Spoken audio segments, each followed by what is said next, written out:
Welcome to Good Life. I'm Dean Wilson. I'm so glad you're with us wherever you are. If you're watching us here locally on television at TVSB, we welcome you. And so many of you from all over the world are finding us at goodlifetelevision.org.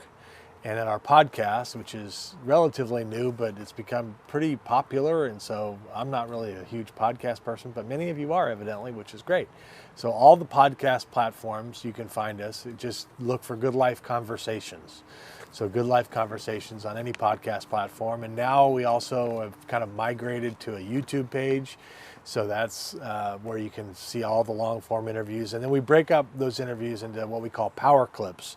So some of the great moments, if you don't have time to watch 30 minutes or an hour, we break them up into some of the great moments from these great guests. And if you've watched any of them, you know, but we've had just this amazing blessing of having incredible people with us, all ages, all stages, you know, overcomers, entrepreneurs, public servants, people who are doing something good and people who are pursuing a dream.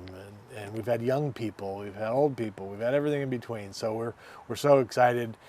We feel blessed. I think you will be too. I think you'll be encouraged wherever you are in kind of your life stage. I think if you check out some of these interviews, you'll be encouraged. And we're talking about the good stuff.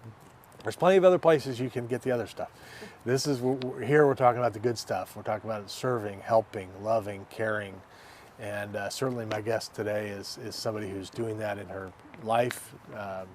And of course, especially her professional life. Some of the things she's doing to serve people is just incredible. So I'm pleased to welcome Dr. Deborah Smilovitz Foster. Our sons happened to play basketball together a few years ago, so it's been a while since we've seen each other, but welcome. Thank you. Thank you so much for having me. Yeah, it's great to have you. So Deborah's a licensed clinical psychologist and neuropsychologist, and as I was reading about her, it's incredible kind of the background. She has a master's in clinical psychology and after a bachelor's in sociology and global peace and security. She's covered a lot of ground here. And then she's done some great research. She's worked with Yale and Harvard Child Study Centers in terms of how to treat and care for people. Well, let's start with your background. I'm very excited to get into this. But where did you come from? Kind of give us a little bit about your upbringing. Sure, yeah. I grew up in San Luis Obispo, so not far from Santa Barbara. Yeah. And my parents have like a little ranchette there, so I grew up kind of on a ranch with fruit trees and really beautiful place to grow fruit and ride horses. And my dad is an infectious disease internal medicine doctor. My mom is an art director from Manhattan, so kind of got the best of science and art. And yeah. Wow. And so it's a great place to grow up. Wow. Yeah. And did you always know you wanted to pursue this level of kind of education? It was kind of a dream that I always have loved people. And my dad always really taught me about social justice and about making the world a better place and being a humanitarian. So I always found people really fascinating, just all the different types of people, how everybody has something beautiful really to offer the world. Yes. So I've always loved people, and I always got exposed to a lot of people. So, yeah, I definitely didn't know exactly how I could have it come to fruition. But yeah, I got tested when I was about 10 years old at UCSF by a neuropsychologist. And they found I was actually gifted, and I got into this GATE program. And it kind of changed my view of just also how powerful being a psychologist could be, because I could help other people, right, of what's going on in their life and show them their strengths. So that was a very powerful moment for me in that regard. That's a very interesting point. Yeah. In terms of, I think sometimes when we think about psychology, maybe we're mostly thinking about the problems. Exactly. But what you just said is, obviously you do that, but you're talking about it from the other side of from the the coin. Strength, right? And actually, I think that's kind of a misnomer, that I'm always trying to reduce mental health stigma. Yeah. I just wrote a piece in the Independent too, even about just like everybody has different times in their life, right? Where we get ill, we get sick, we have things going on in our life.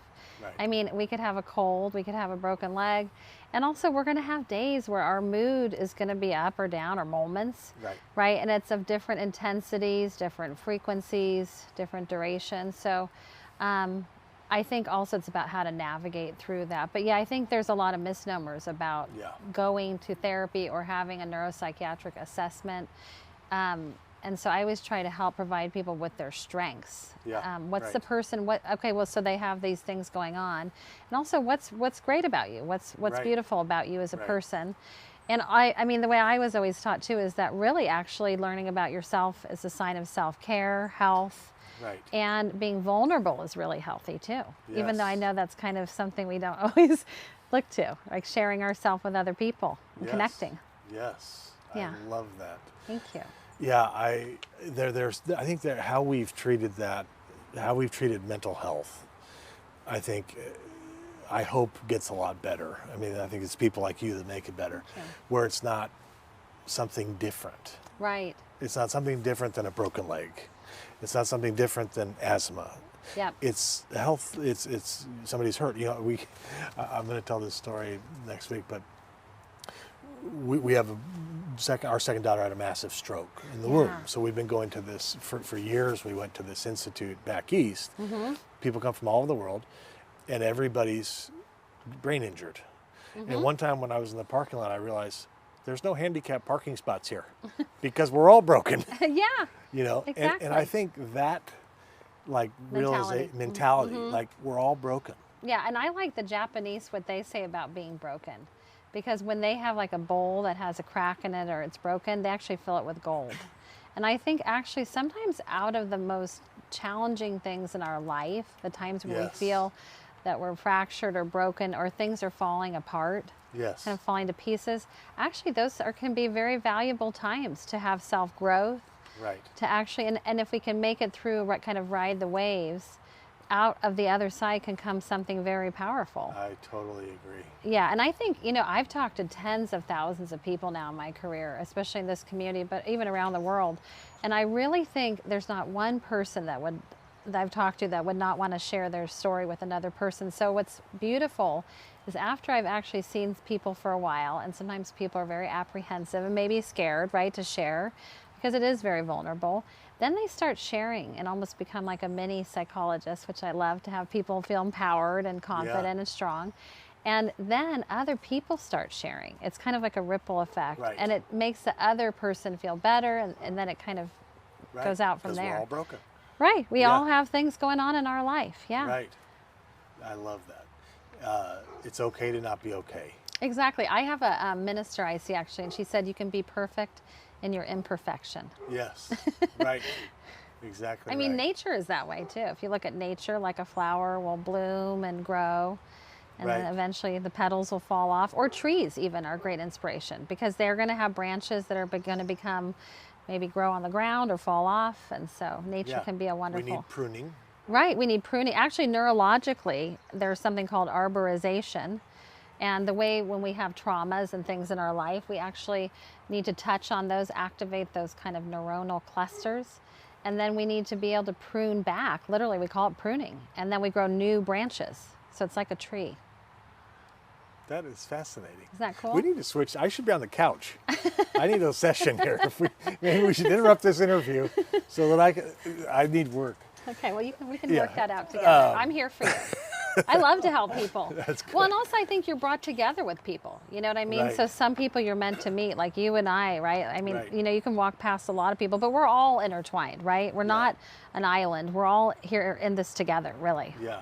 Oh, it's so good. And I think I think breaking down that stigma, and I think a lot of work's being done in that area. I see television commercials now where people are talking about, you know, mental health and but I think it's, you know, something's powerful about naming it, like what you said, when someone starts to share, when they say it out loud. Let me tell you the truth about me.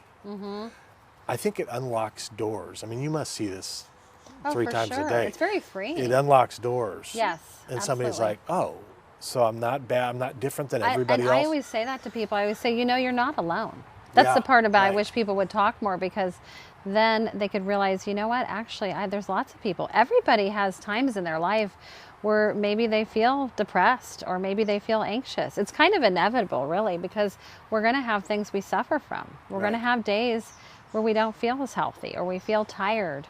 or we feel like a cloud's following us, Yes, or right. we just don't feel like, Right. or we want to do what we need to do. And the key is to kind of like waves in the ocean, right? Sometimes the waves are big, sometimes they're small, is to learn how to react or respond more skillfully to those waves. And think about how you're feeling, probably, right? of course, How am I acknowledge feeling? how you're Yeah. feeling. Yeah, I love to have people kind of actually like a check register at the beginning of the day and the end of the day. Really kind of just take a moment as you're rising out of bed and just take in a nice breath and just be thankful to be alive, and also to just check in and see, is there anything left over from the day before? Right. Is there anything I'm concerned about for the day coming up?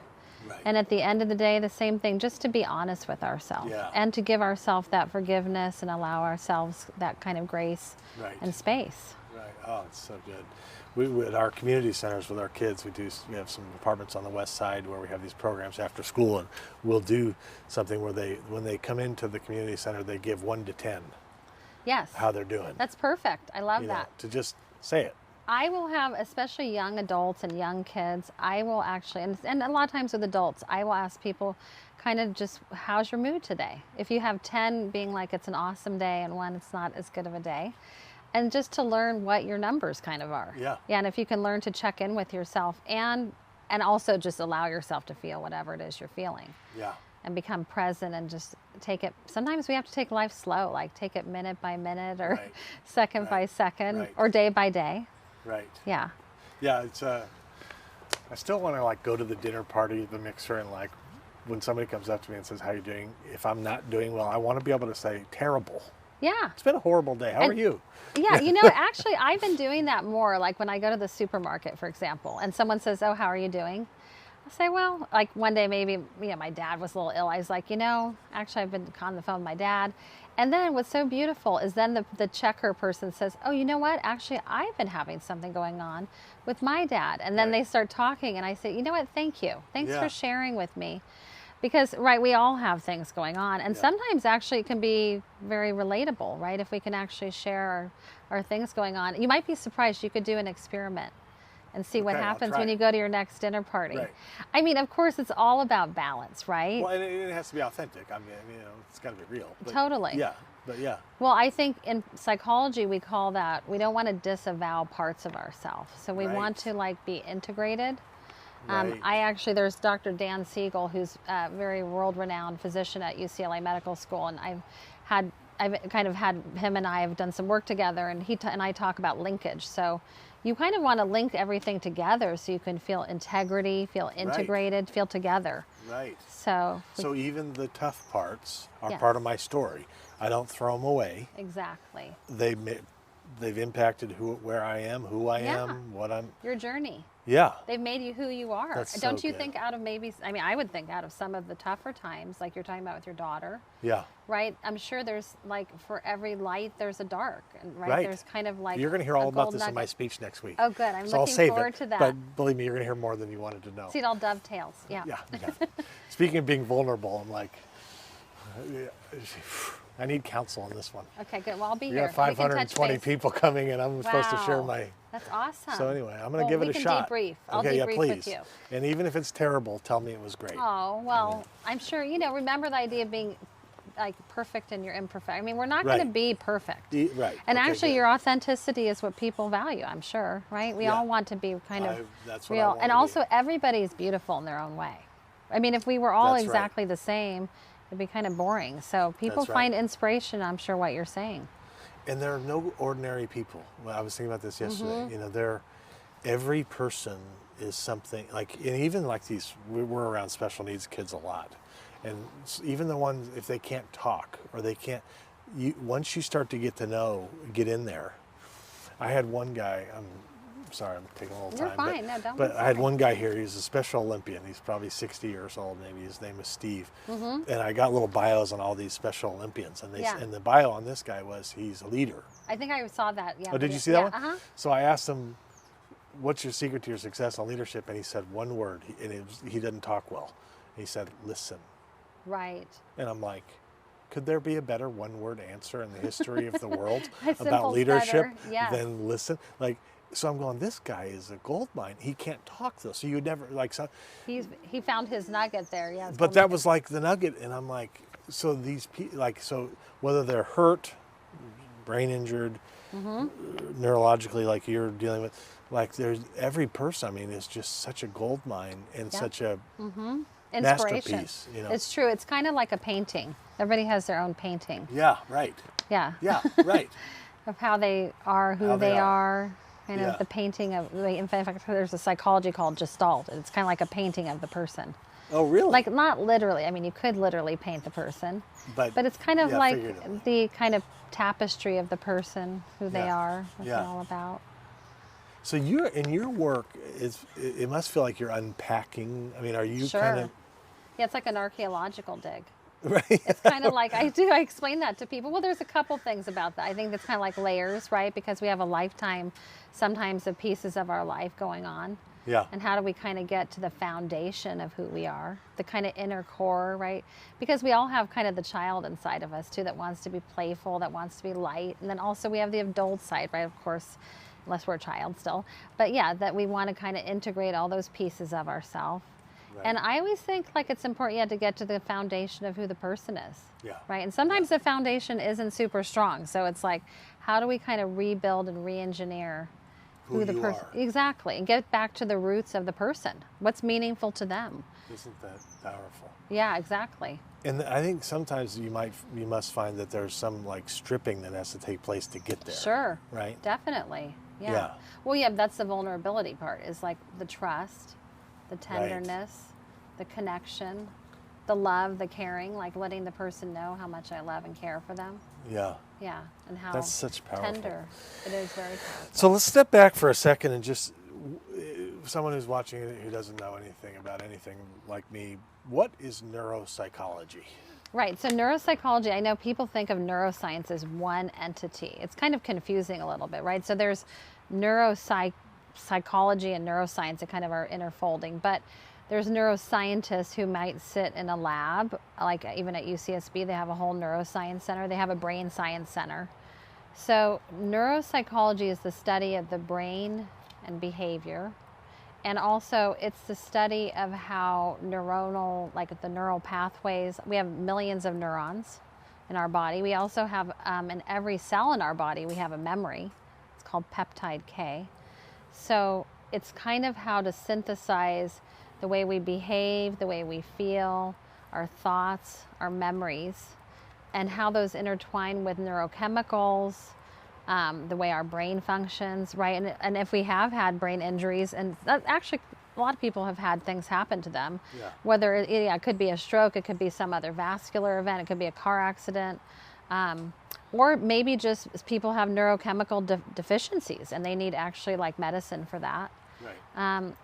Then there's people, so the people in the labs are more into education. They might work at a university, they might work for a certain corporation, and they're actually studying the neurochemical piece or the neuroanatomy, the different like parts of the brain. So what I studied was the limbic system, and the limbic system is deep in our brain. It's kind of like, now we think of the brain as the whole brain. It's almost like another brain inside the brain, and it's a very, very critical part of our brain. And in the limbic system is the putamen, the basal ganglia, and the amygdala. And those are all really important brain structures, but they're very, very teeny. And they help us to regulate ourselves, right? So we get dysregulated all day long. And you can stop me if I go a little too far. This is interesting. So all day long, right, we're actually rewiring our genetics. So there's something called epigenetics, if people are interested in that. And epigenetics is kind of like we used to think from witnessing something in our family or our upbringing or our childhood, that actually that's how we became who we are. But now we know it actually gets embedded in our DNA, those different memories and experiences. But the beauty behind the work I do is actually you can kind of rewire your DNA, and you can rewire your physiology. But you have to do some work to understand how you regulate yourself, right? And how when you get dysregulated, like you get upset, you get sad, you get happy, right? There's all different ways we get out of balance throughout the day. And every 8 milliseconds, we're cycling through a thought, a something in our external world, like people, places, sounds, smells, stimuli, and that kind of ties in and connects with our internal world, like our memories, our images, our physiology, like our heartbeat, our blood pressure, nervous system. And those are coming to kind of a meeting place that gives us a kind of output. And so the key to kind of helping us to regulate ourselves, right, to find balance is another way to put it simply. We used to call it homeostasis, and now we call it dynamic regulation. The key to regulate, like feeling just at ease, Yeah. And I think when we feel balanced, right, we feel peaceful. Right. Maybe our thoughts feel at ease. We're not overburdened. Of course, we all have lots of things going on, right? Supposedly we have 35,000 thoughts a day. So we're thinking about a lot of things, yeah. And so the key is, okay, how can I find moments in my day to kind of just listen to that bird, to kind of listen to my heart beating, to just notice I'm here connecting with another person. Right. So, and you can 35,000 thoughts a day. It's a lot of thoughts, right? So it'd be impossible to notice every 8 milliseconds, right? As we cycle through these experiences. But you can feel, it's kind of, I liken it to, I don't know, well, nowadays cars are automatic, but in the kind of maybe 20 years ago, you put your foot on the gas pedal and the car kind of goes, vroom, kind of revs up, right? That's when we get kind of hyper aroused. We get, that's what we call it, hyperarousal actually. And then we have something called hypoarousal. And that's when it's kind of like the car almost sputtering, like it's out of gas, like pa-pa-pa-pa. And so how do we keep kind of coming back to the balance? And I think that happens if we can take breath work, take a moment to just connect with ourself, cherish ourself and our time in this moment. Because all we really have is this moment in time. The brain's incredible, isn't it? It is incredible, yeah. It's very powerful. There's so much we don't know about the brain. That's why I always was enamored with the brain. I was going to do brain surgery. I thought maybe because my dad's a physician, but then he took me to a brain surgery and I thought, I don't know if I want to do that. But I can rewire people's brains and bodies. From the outside. Exactly, yeah. I had someone call me an emotional brain surgeon. So, yeah. Yeah, it's kind of cool.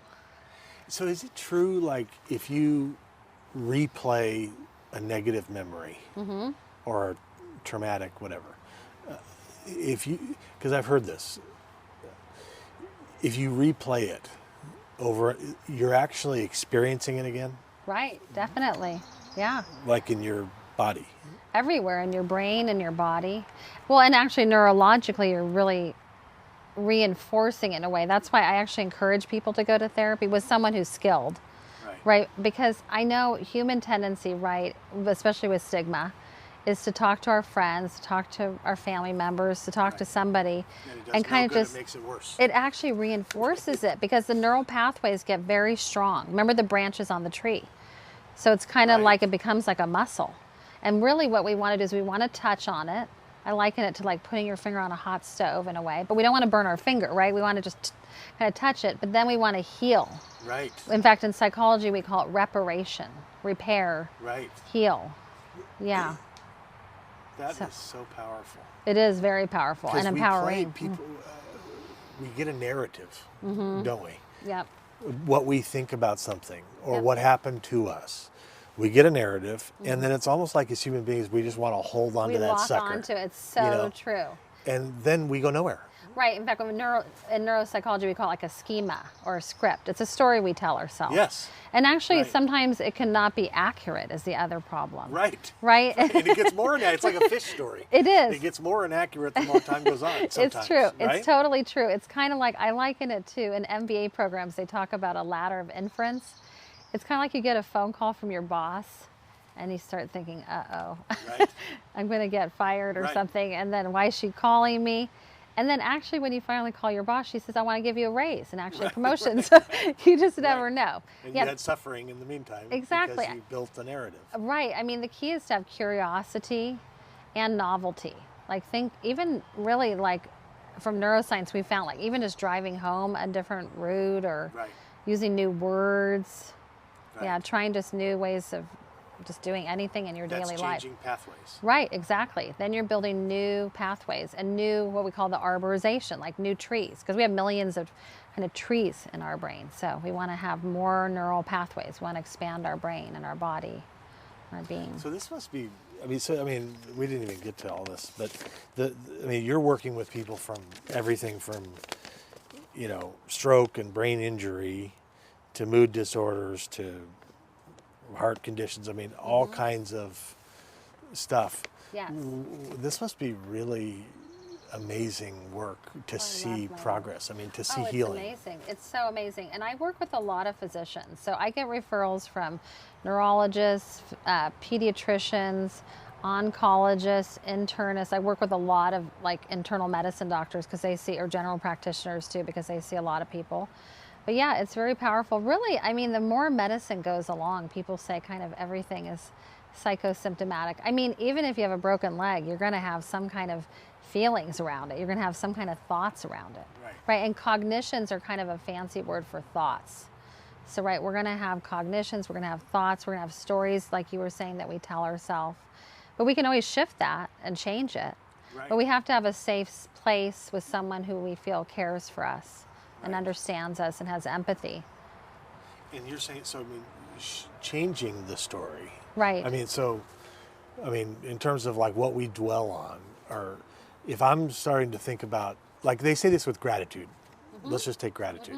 If I decide I'm going to make gratitude more part of my daily, those 35,000 thoughts. Right. I'm going to... Super healthy. Isn't that... So that actually transforms, and that does work in your whole brain. Oh, yeah. In fact, I give people a great idea, just, for people to do, is I will have them do gratitude journals. So for 30 days, and actually I like people to just keep continuing that on.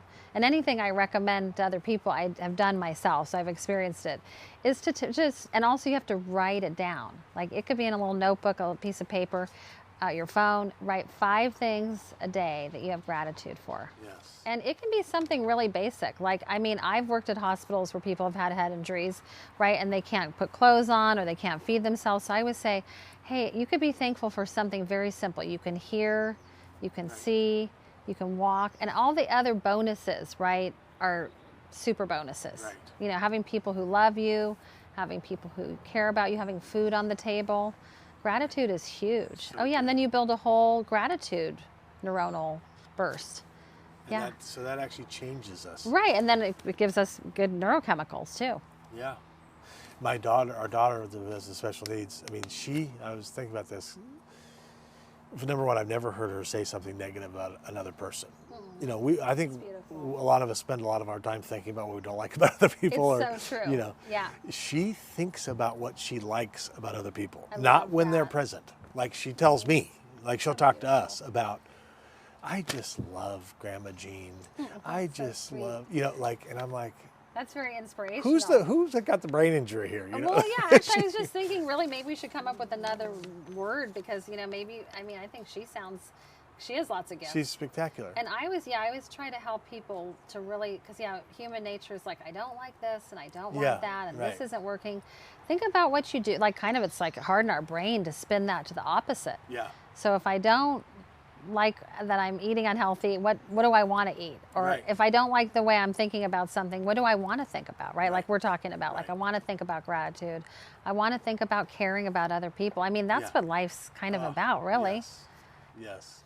If you think about what you can do, another guest was saying this a couple weeks ago, I mean, she says, when I get depressed, I go try to find somebody who has it worse than me or has a worse situation and bless them. I mean, I've sometimes I'll do that where I'm in the morning, I'll text somebody just to tell them I'm thankful for them or I love them. I love that. It changes my day. Yes. It changes their day, it changes my day. Being in the service of others, and caring about other people. But that flips the script from, oh man, I got to do this, or I wish I could be more disciplined with that because it's some of these things, like if we practice them. Right. Changing the narrative, gratitude, those muscles build, and the other stuff fades into the... It's so true. Right, well, I think that the way I was taught is really to sprinkle those pieces throughout your day, like 10 seconds here, 10 seconds there. So some of my meditation teachers even, it's like, while you're doing your dishes, just notice the bubbles and the water, and be thankful you have running water, you have soap. And also water is like so beautiful. It's like, you know, if we Right. didn't have water, we wouldn't be alive. Like you can really keep bringing it down to further Right. gratitudes. Well, and I love that you reach out to other people, right? Because I mean, I think that's what life's about. When they interview people actually at the end of their lives, usually people that, you know, when they reflect, that's what's most meaningful is who did we connect with? How did we connect with them? Right. Did we provide service to other people? Right. We want to You be. certainly are. Well, thank you. Thank you for what you're doing. my What an pleasure. amazing, you're a unique person. Well, thank you. If you haven't been told that, you Sean's so probably told you that. But I mean, just this combination of brilliance and the heart. That's where we just lost a dear friend who was the same way. He was a world historian, and he had the combination of brilliant mind and loving heart. Like, So important. you know, and I'm like, when I find those kind of people, I'm like, this is a rare thing. Thank So you. thank you. Oh, Thanks you. for coming on. Oh, my pleasure. Great to see you. It's great to see you too. Good stuff. 35,000 thoughts a day. Get on goodlifetelevision.org. You can steer some of those in the right direction. Thanks for joining us. We'll see you next time.